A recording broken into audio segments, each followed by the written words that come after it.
Good morning. We're going to start the webinar in about 30 seconds time. I can see there's people joining at the moment. So we'll give people a few seconds chance to join. We'll start in about 30 seconds time.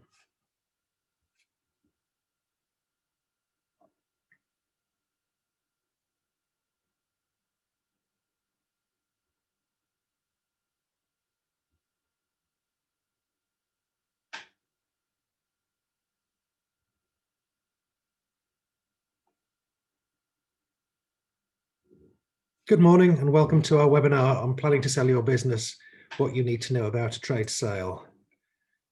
We're going to cover this webinar in about 45 minutes, the content, leaving plenty of time for questions at the end.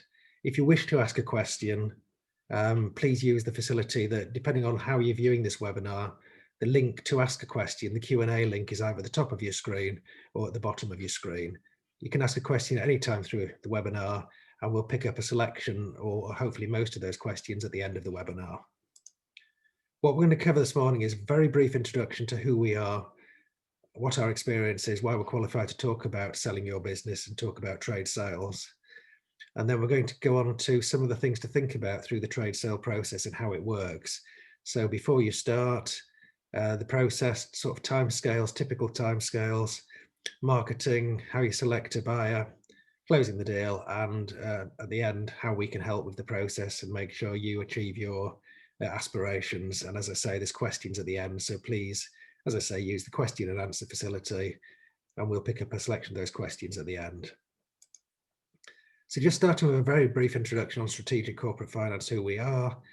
We've been going over 20 years. We're a team of deal specialists, and we act for clients on selling businesses typically and occasionally buying businesses.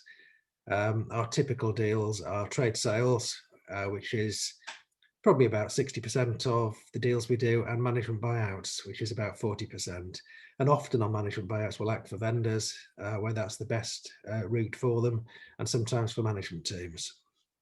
We do quite a lot of early stage advice, so we often get advice asked to provide a valuation, and often those introductions come through accountancy practices to give clients a valuation of what their business will fetch, not on a theoretical basis, but what their business will face in the real world based on our experience of doing deals for our clients. We very much believe in giving a lot of early stage advice to make sure clients depart on the right option, the right route. So we do exit option reviews, which can be a trade sale exit option review, which looks at activity in the sector worldwide, businesses similar to the client, who has been buying those businesses, volume of transactions, etc. Valuation is part of that. We do management buyout feasibility reviews, where we'll look at whether a buyout is feasible, what could be funded, how it would work, what the deal would look like. Really, the early stage advice, which I'll come back to talk to a bit more at the end, is about giving clients clarity as what can be achieved, rather than just embarking on one route and finding it's not a viable route and they should have done the homework first before starting on that route. In terms of trade sales, we use subscription databases to be able to identify best quality buyers worldwide. Put a lot of time into finding buyers, a lot of time to doing the research and coming up with a long list that then we narrow down to quite a short list of cherry-picked buyers, the best quality we think for that client based on the information sources available to us.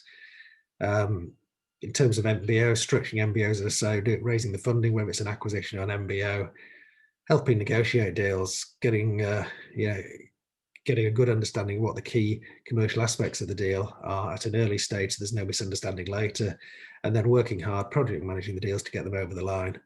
Really enjoy what we do. It's really satisfying to help clients achieve their aspirations, particularly for those clients who've worked in the business for many, many years, built up value, and they can realize that value, but equally satisfying for working for management teams who are starting their equity ownership path at the start of their journey.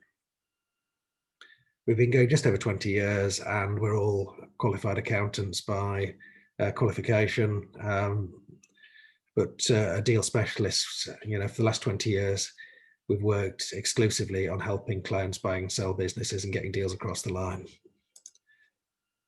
This slide shows thumbnail images of many deals that we've completed over the last few years. The same photos on our website and are clickable on the website. So you can click on them, and if any of those particularly stand out and you want to know more about that deal, click on the photo, it'll tell you all about the deal. Often with quotes from the client as to how they found the deal process. So we've got really good experience, a wealth of experience covering deals across many different sectors in the SME market.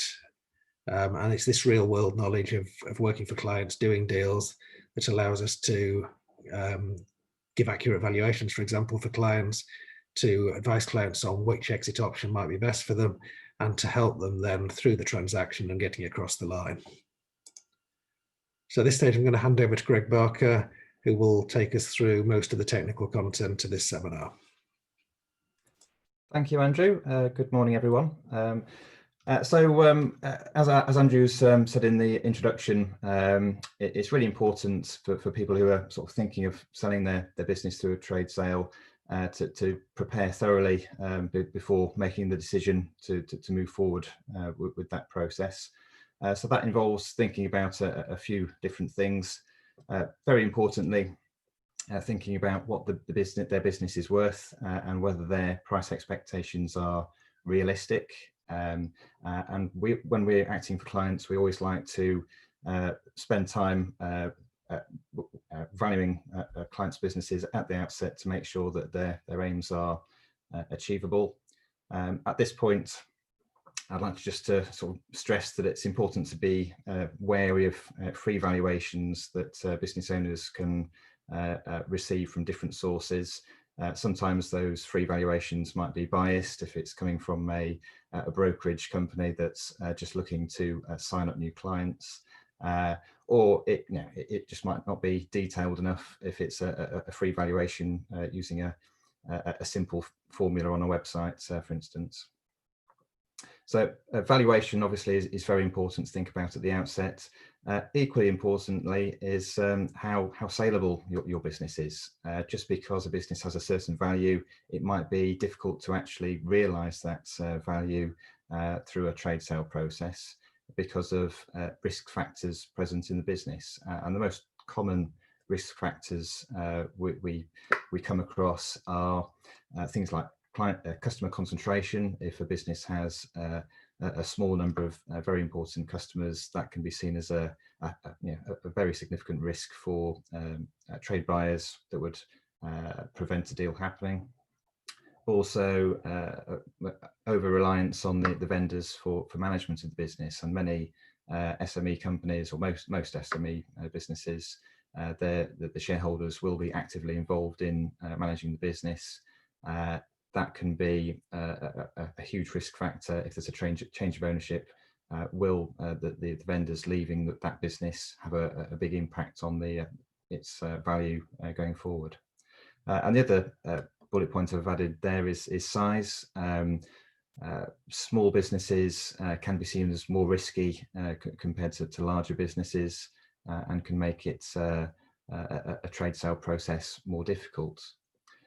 It's also important to think about how offers through a trade sale process are likely to be structured, and it's dangerous to assume that trade buyers would always pay in full in cash at completion when buying a business. Particularly smaller businesses, it might be more difficult to get bank funding to buy companies, and therefore deferred consideration is often a very sort of significant factor in how offers are structured. There'll be part of the consideration paid in cash at completion of a deal, and then it might be several years before the full amount is paid to the sellers. And then just linking back to the point I made about some smaller businesses being particularly reliant on their owners for management. One way that trade buyers can sort of look to mitigate that risk would be to require the sellers to remain involved in managing the business for an extended period of time. And that's something that business owners need to think carefully about if it applies to them at the outset. Are they going to be comfortable selling the business if it means they would need to remain involved for perhaps several years after the point it's sold?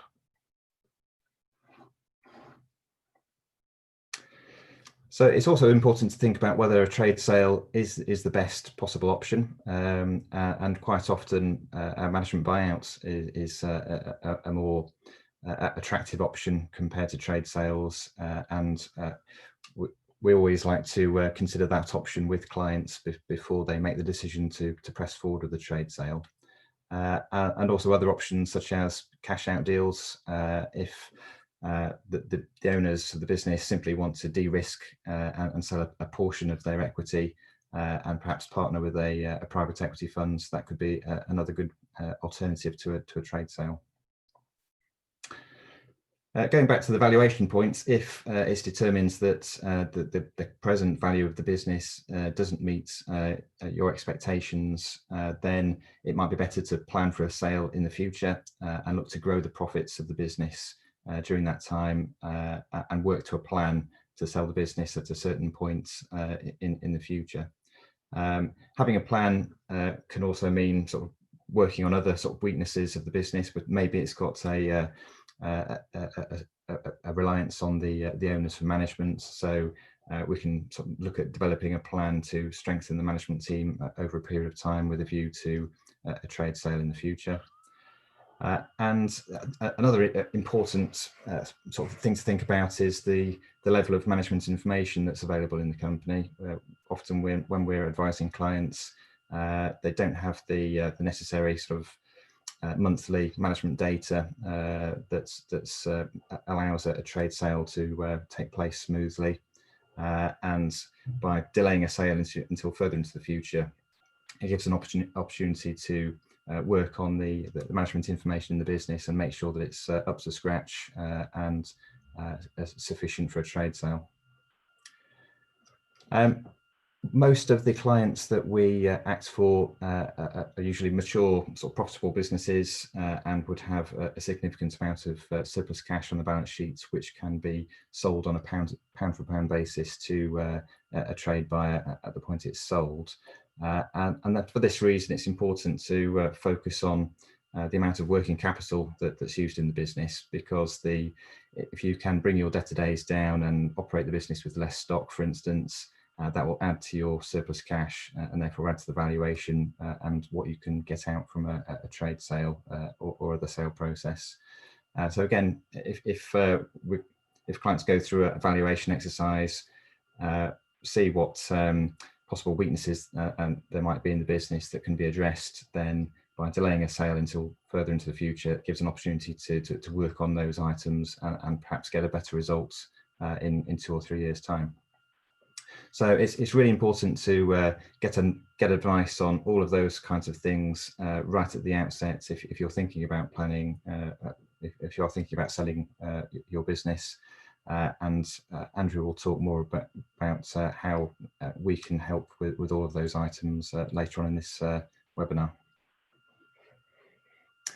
So moving on to the trade sale process itself, if you have made that decision to look for a trade buyer, what can you expect? Well, first of all, the process can be split out into those sort of 4 stages. You've got a pre-marketing stage where your advisors will prepare the business for sale.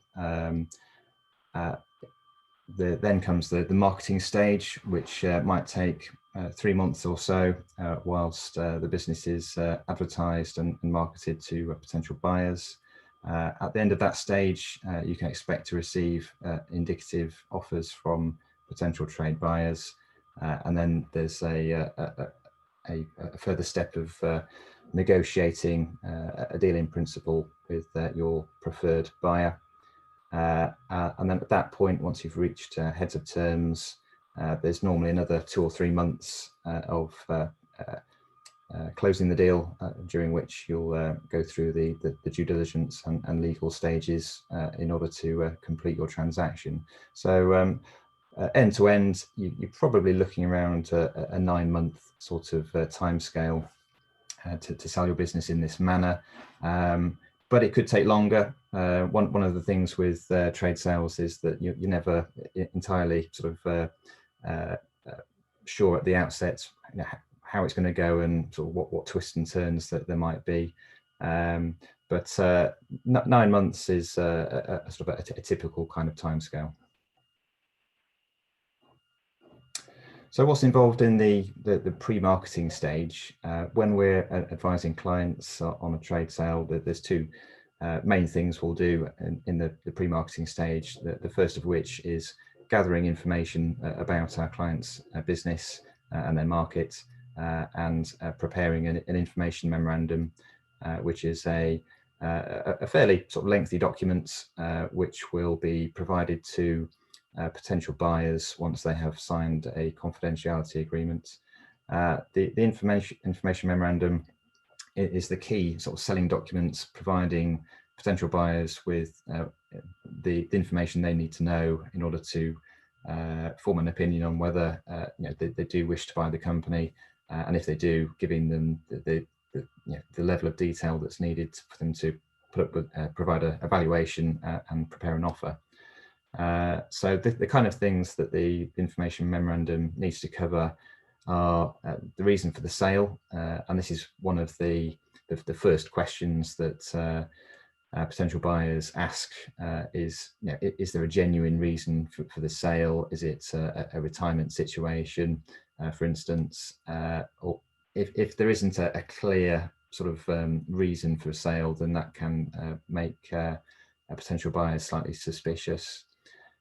Fairly obviously, the document needs to describe what the business does in terms of its products and services. Talk about its customers, and those don't need to be identified at this stage. They can be anonymized, but details of what the customer concentration is, the size of the largest customer, whether those customers provide repeat business, how long the business has traded with those customers, whether there's any important contracts that give visibility over future revenues going forward, all those kinds of things. Details about the management of the business. Again, going back to my earlier points, if the owners of the business are heavily involved in managing the business, then detail around the second tier management. Would they be capable of taking over running the business once the vendors have left? Details about the any property that's owned by the company and its plants, any intellectual property.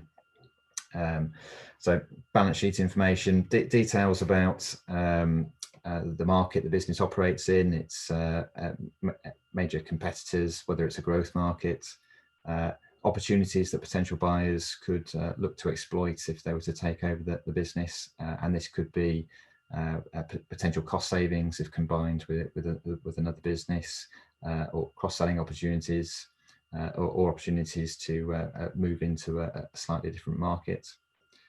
And importantly, it needs to cover financial information, and not just relying on the reported accounts of the business, but analysing the P&L, both historic P&L, current P&L for the business, explaining what the underlying profitability of the business is to potential buyers, making adjustments for things like vendor remuneration, any sort of exceptional expenses, and really sort of doing the analysis of the numbers on behalf of the trade buyer, rather than providing them with a set of accounts and asking them to interpret them. So there's lots of things to cover in the information memorandum. It's a very important document to get right. It's your the first impression that potential buyers receive about your company, and it's extremely important to get this document right. As I've mentioned, it needs to be sufficiently detailed to allow offers to be made. It can leave out sensitive details. It's always possible to provide further information later in the process to those potential buyers that are seriously considering and are working on an offer for your company. So anything that's particularly sensitive can be left out at this stage. And it does need to be accurate and not misleading in any way. If there's any deep weaknesses of the business, it's usually better to put those into the documents at the outset, rather than allow buyers to find out about them further down the line and risk having problems at that stage.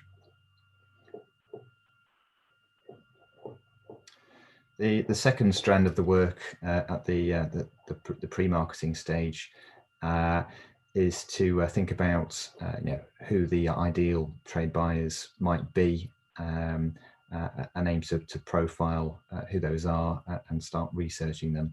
So in terms of who the best potential buyers might be, we can think about competitors. They're likely to be the businesses sort of most interested in exploring a purchase. However, there can obviously be issues with talking to direct competitors in terms of confidentiality and risks if that particular company doesn't wish to move forward with a transaction. So for that reason, often it's better to think about companies that maybe are providing the same product or service but in a different market and therefore aren't direct competitors, or maybe companies that are in the same market but have a slightly different product or service that could complement your business. It's also important to think about companies that have the means and the sort of knowledge to successfully make an acquisition. So looking for companies that have a track record of making acquisitions is very important, and making sure that potential buyers have the necessary funds that would enable them to make good offers and deliver on those. So when we're researching potential buyers, we might end up looking at several hundred companies as part of our work, looking at their websites and accounts, and using our experience and judgment to whittle that down to a short list of potential buyers that might be 20, 25, maybe a maximum of 30 or 40 companies that we believe would be the best possible potential buyers for your business, and we can then focus our time and our clients' time on contacting that shortlist. The kind of research tools that we'll use in our work. Andrew mentioned that we subscribe to a deals database which captures deal activity worldwide, and that is an invaluable resource for identifying buyers that have that track record of making acquisitions that I mentioned. We can also use Companies House data to look for companies that meet certain criteria, so have certain keywords, are of a certain size, have a certain amount of cash on their balance sheet, for instance. Internet research, obviously, looking at industry websites, trade journals, etc. And very importantly, using our own sort of knowledge of the M&A markets, and also leveraging our clients' specialist knowledge of their particular market. So the research process, we like to build on our clients' knowledge of their own markets. Our clients are often aware of companies that that are closely involved in their business and may have expressed an interest in an acquisition in the past. So we'll always build on our clients' knowledge and then add our own sort of experience on top.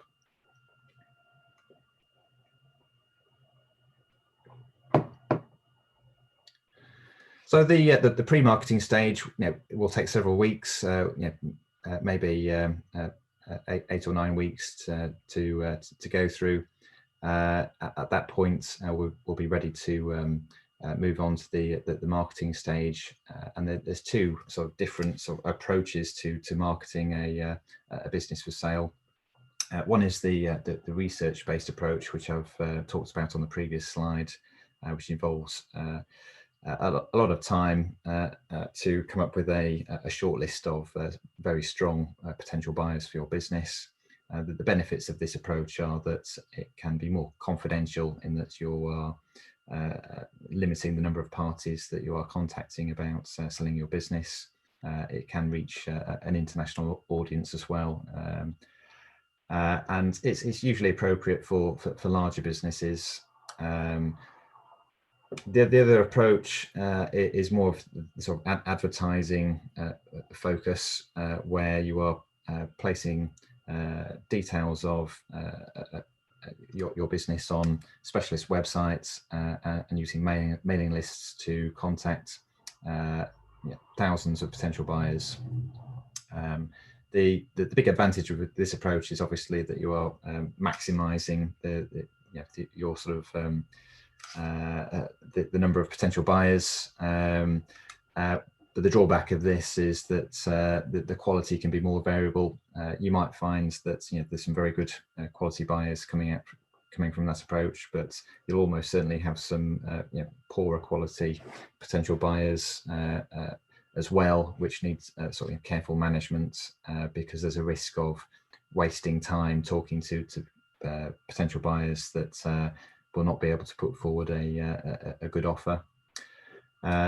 There's a higher risk of confidentiality issues with the advertising-based approach as well, in that you are sort of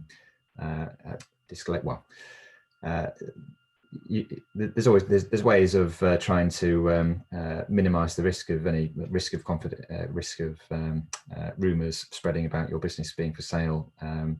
But obviously, the wider you cast your nets, then the more risk there is of gossip spreading amongst your industry. So we find that a blend of both of those approaches is usually appropriate for most clients.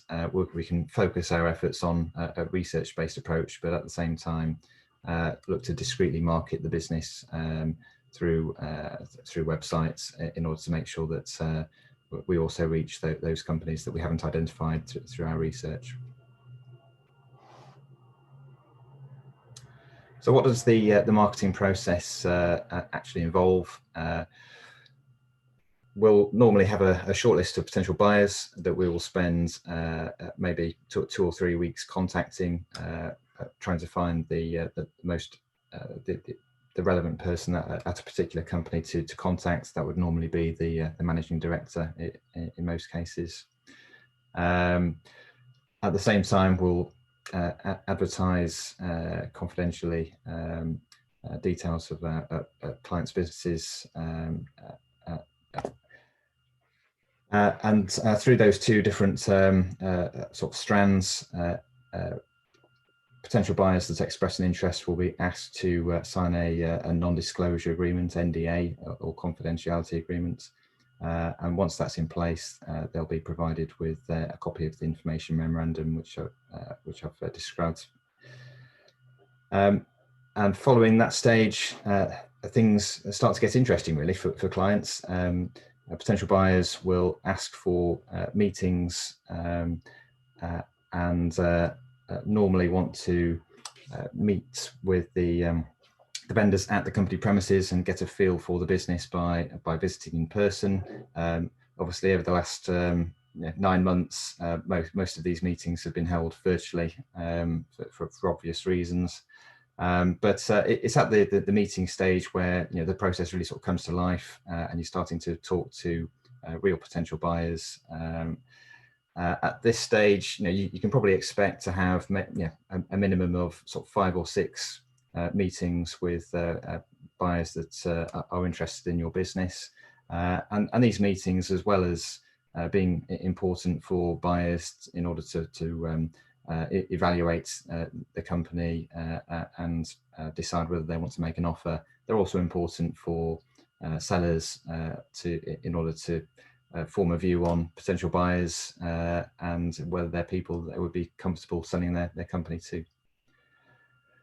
One of the big sort of advantages with a formal sale process is that it helps to create competitive tension and therefore maximise offers that are received, because potential buyers know that they are in competition with others. At the end of the marketing process, our aim is to obtain indicative offers from a number of different potential buyers, and then at that stage help clients evaluate which is the best one to go with.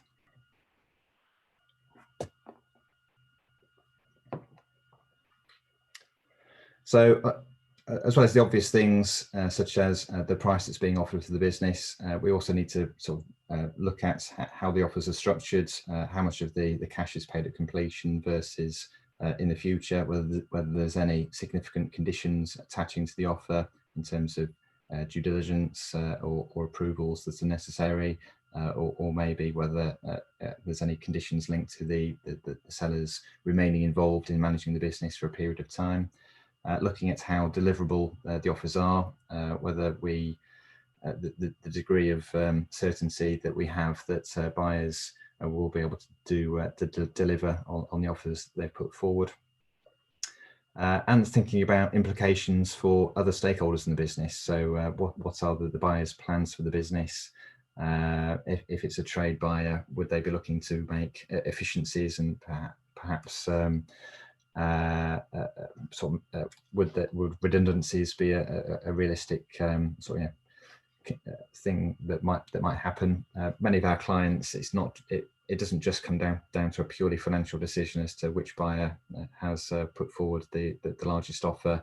It's also what are they planning to do with the business? Will they look after the company's staff?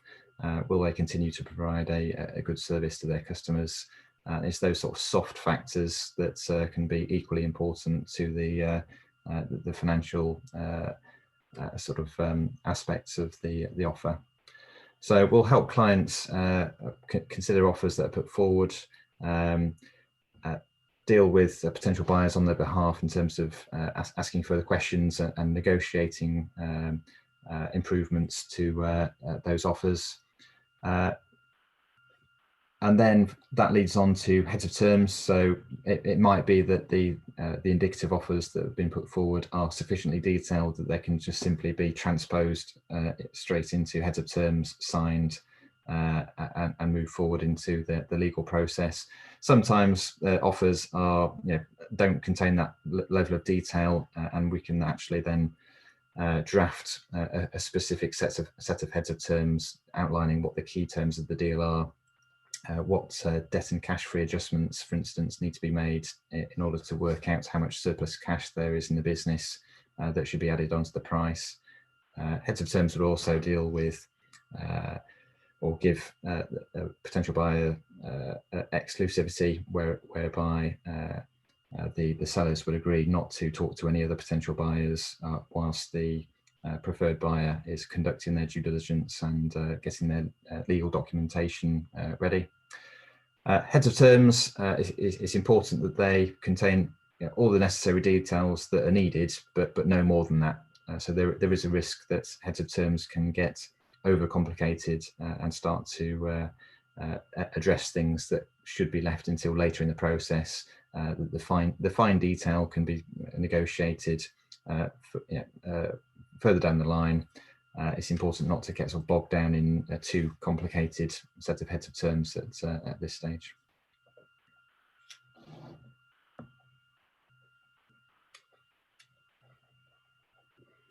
So once you have agreed heads of terms with your chosen sort of preferred buyer, there's then normally a 2 or 3 month process whereby that party will conduct their due diligence, obtain any funding that they need in order to complete the deal, and also go through the legal process and draw up the contracts and other documents that are needed to effect the transaction. So I mentioned that at the point clients are meeting with potential buyers, that's where things get interesting. It's at this point in the process that sort of the things can get quite sort of stressful, in that there's a very heavy time commitment that's needed to go through all the things that are needed at this stage. The financial due diligence, This will often involve accountants asking for a lot of information that, some of which might be difficult to obtain, further meetings, and accountants asking lots of detailed questions about the business. You've also then got the legal due diligence process, which might happen at the same time or following on from the financial due diligence. And again, this can be very, very time consuming for clients to pull together all the information that's been requested. But this is an unavoidable part of any sort of share transaction. And it's important that clients are sort of go into this with their eyes open and know what's likely to be required at this stage. But it's very important, again, that clients have good advice at this stage in terms of experienced solicitors that know that specialise in this area, and good corporate finance advisors that have the time to help their clients with everything that's needed at this point. So, as well as the legal due diligence, the lawyers would deal with drafting a share purchase agreement, which would set out the details of the transaction in terms of the price, how the surplus cash adjustments are calculated, protections for the buyer in terms of warranties and indemnities, tax covenants, non-compete provisions, and protections for the sellers as well. And that can include a disclosure letter. And there's lots of other ancillary documents that lawyers would need to prepare in addition to the SPA, such as service agreements if vendors are going to continue working in the business going forward. So there's a lot to consider at this point in the of the process, and it's very important to have good professional support. I'll hand back over to Andrew at this point. That's great. Just going to briefly talk about how we can help. Just before I do that, can I remind you, if you do want to ask a question, please use the Q&A facility that's either at the top or bottom of your screen. And in a couple of minutes' time, we'll pick up on those questions. So how we can help, hopefully it's come over to you that we're enthusiastic about what we do. We enjoy helping clients through transactions, whether, as I said earlier, it's the start of their equity journey or realizing often a lifetime's work. The first stage is usually a meeting, and very happy to have initial meetings, no cost, no obligation meetings. At the moment, we're doing those by Zoom or Microsoft Teams or other video online methods, or by telephone we can do. And really just to understand in more detail about your business, so we can start advising you on what can be achieved, what is feasible. We do a lot of early stage advice. We tend to, most of our business is the lead deal advisory services, taking people through transactions, but we don't like to just jump in with a transaction. We like to evaluate first what is best for our clients. Is it a trade sale? Is it a management buyout? Are they likely to realise their expectations on value, or is the work to be done first? So the early stage advice in making sure that what we're then going to embark on through the lead deal advisory is achievable. So as I said earlier, we do a lot of valuations. Many of our valuation assignments come to us through firms of accountants. We do trade sale feasibility reviews, really just to clarify to a client what can be achieved and what is likely to be achieved, and the probability of being successful. So the trade sale feasibility review, as well as including evaluation, we'll look at deal activity worldwide of similar businesses. We'll give our views on factors that could influence the saleability or hinder the saleability of the business. And as appropriate, we'll compare trade sale option with a management buyout option, compare and contrast the two options. MBOs we tend to find get dismissed far too easily because many people believe the management team just won't have the funding to do the deal, whereas the most important things in a buyout are having the right people to take the business forward. So we're giving the clients the benefit of our many years experience in helping guide them as to where they're most likely to be successful in achieving their aims. And their aims, we find for nearly all clients, their aims aren't just financial aims. The aims usually involve leaving a successful business in a safe pair of hands, almost leaving a legacy. So it's giving that really the benefit of our advice with some work to understand the business in detail and looking at what's happening in their sector to help clarify to a client what they can achieve and the best way of going about it. Once the client has decided on the exit route and timing has been thought about and now has decided to be a good time, we'll act as lead deal advisors. And on a trade sale, that's Greg's talks through the process. It's leading the sale process from start to finish. So it's understanding the business, preparing the information memorandum that, as Greg noted, is the first impression most potential buyers will get about the business.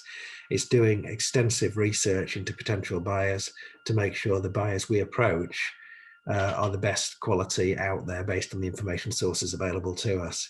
It's working closely with yourselves, the clients, with your solicitors, your accountants. It's the team effort of us all working closely together that allows the best results to be achieved. It's anticipating issues before they arrive and dealing with issues as they do arrive. Very important. We're experienced deal makers. We understand we understand what buyers will be concerned about, what issues buyers will have, and it's dealing with those in a positive but fair method as early as possible in the process before they can become bigger issues. But really our job is making deals happen, not at any cost, making deals happen if it's the right deal for our clients.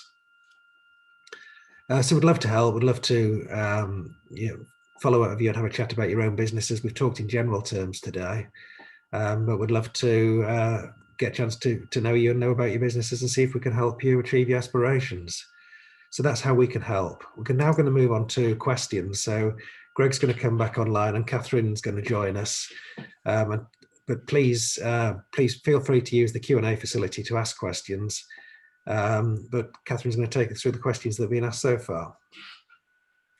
Morning, everybody. The first question then is, would you assist with the sale of only part of a company? Depends on the circumstances. We've certainly done sales in the past where there's been two different trades within a company, and it's clear to us that the same buyer isn't going to be interested in two trades. So probably 2.5, 3 years ago, we acted for a software IT business that had an IT support business and had a regulatory management pharmaceutical software package, compliance package. And it was clear there'd be two different buyers. So we sold the information, the IT support business out of the company as that had the lower value to one buyer, and then sold the more valuable part of the business as a share sale to maximise the tax advantage to another buyer. It's something we can certainly do. It's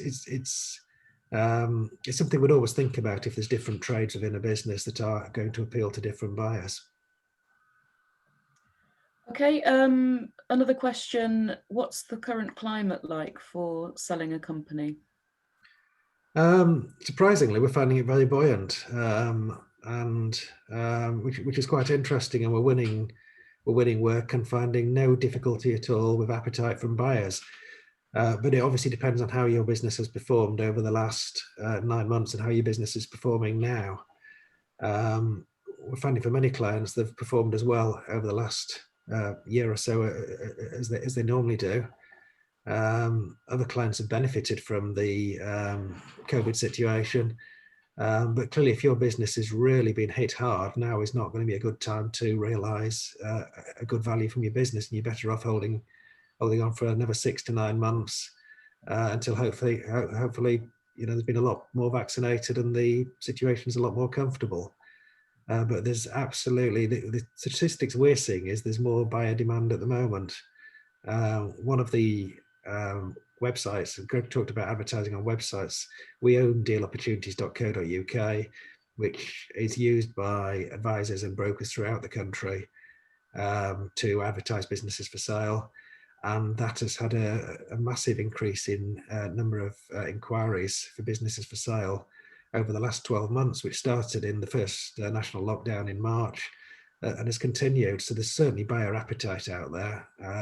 Clearly some of the buyer appetite will be hoping to get a bargain, But in terms of businesses we're selling at the moment, we're having absolutely no difficulty at all in getting good offers on the table.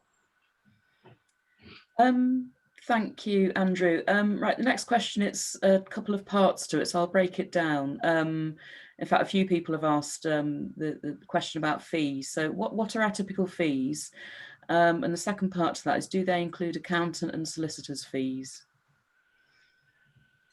I'll take the second part first. So no, they don't include the accountant solicitor fees. We do the corporate finance role. There'll be a separate fee payable to your solicitors, and your accountants will. It's important to involve your accountants because they know the history of your business. They'll be able to advise on for exactly the tax indemnity, the tax warranties, accounting policies if the completion accounts. So our fees are for the work we do. The fees depend on what we're being asked to do. If it's a trade sale, and it is a trade sale where it's appropriate to do full buyer research to maximise, to get together a list of good quality potential buyers, we typically charge a monthly retainer for the first 6 months. And that monthly retainer is typically £2,500 to £4,000, depending on the size of the deal. The job's not done in 6 months, but we feel that we've had a fair contribution towards our costs at that stage. But we earn our profit really out of the success fee. So we charge a success fee, and that is a percentage of the sale proceeds. The percentage depends on the size of the business. 3% is typical, smaller businesses 4%, larger businesses can be under 2%, just depending on the size of the business. So it's monthly retainer usually for 6 months, plus a success fee. For clients where we're doing a second deal for who've got to know us, they often ask us just to work on a time basis, which can be cheaper. But we're flexible, and for some clients, particularly if we're acting for vendors selling to a management team and we know what the deal's going to be because we've done an MBO feasibility review, we'll agree a fixed fee, usually with some instalments, but usually with a significant part of it being success based. But we're flexible and happy to discuss with a client and come up with an arrangement that works for them. Okay, thanks, Andrew. What are the tax implications for a sale? Oh, that's a good question, because it might have changed in a month's time or 2 months' time. We're not tax advisors, so we'll never give the tax advice, but we're experienced corporate finance professionals, and so we understand the tax situation. But the tax situation is changing dramatically at the moment and is expected to change significantly, either in the next budget, which is on the 3rd of March, or the budget after that.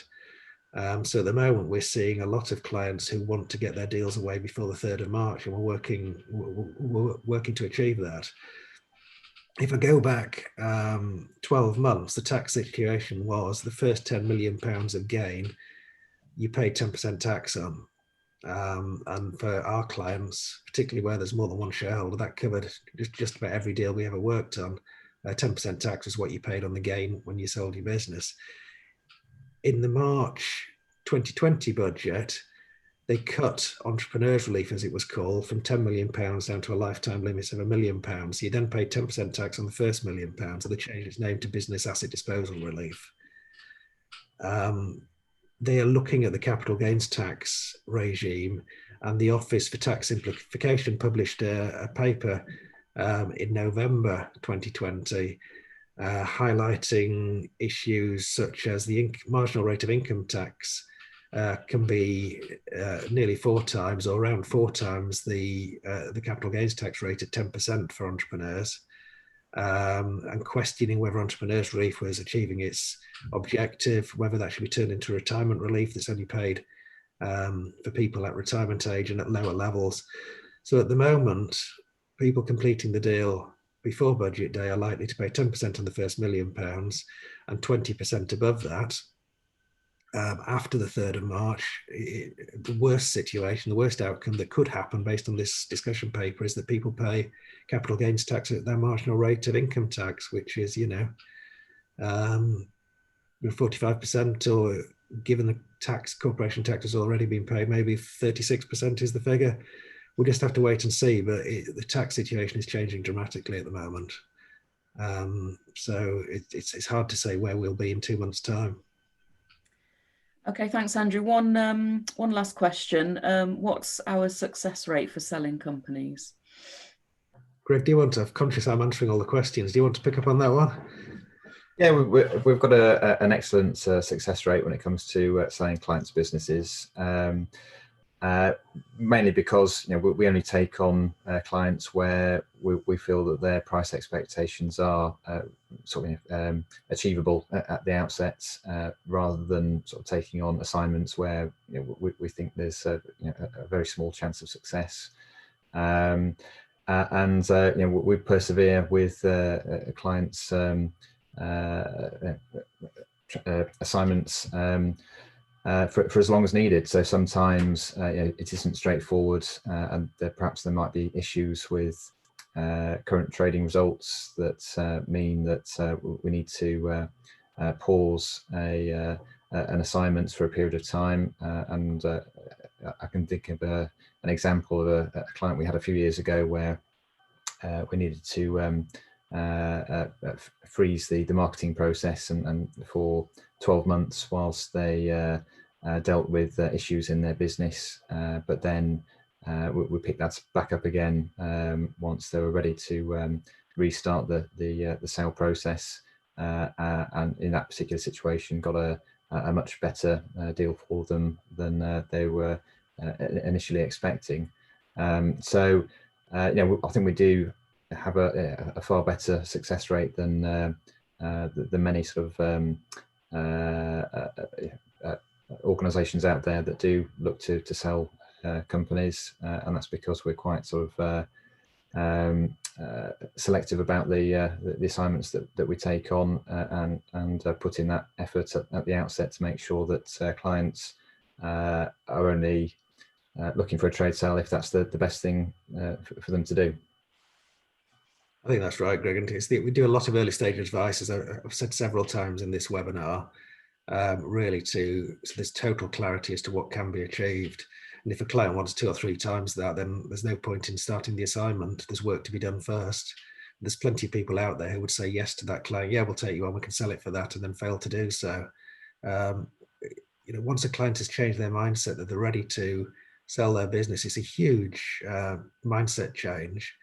Failure is not really an option. We need to be successful and need to sell those businesses because clients his mind has moved on and they're going to do something else post business. We earn our living out of the success fees, so we need deals to complete, and hence our success rate is pretty close to 100%. Are there any other questions, Catherine? No, that was all the questions, Andrew. Well, thanks for listening. We've got other webinars coming up which are on our website. We have taken a recording of this webinar that we will put on YouTube today. So if you want to view that, just ask Catherine, and Catherine will give you the link to that once it's set up. We'll send out the slides later today, and would welcome the opportunity to talk to any of you about your businesses and how we may be able to help. Thank you for listening today, and hopefully you can join us in a future webinar. Thank you very much.